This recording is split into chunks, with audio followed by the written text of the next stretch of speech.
أعوذ بالله من الشيطان الرجيم بسم الله الرحمن الرحيم ويسألونك ماذا ينفقون قل ما أنفقتم من خير فللوالدين والأقربين واليتامى والمساكين وابن السبيل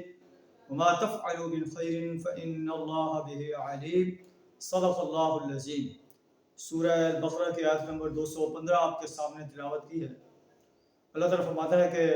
لوگ آپ سے پوچھتے ہیں کہ کیا خرچ کریں، تو آپ فرما دیجئے جو تم خرچ کرو اپنے مال میں سے فللوالدین والاقربین، سب سے پہلا حصہ والدین کا، کہ والدین پر خرچ کرو،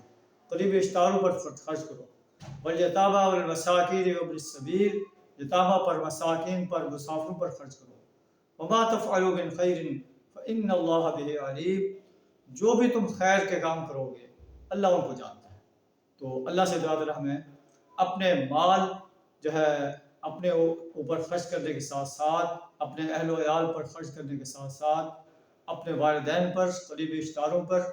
جو ہے، یتامہ، مساکین اور مسافروں پر خرچ کرنے کی توفیق عطا فرمائے۔ وآخر دعوانا الحمد للہ رب العالمین۔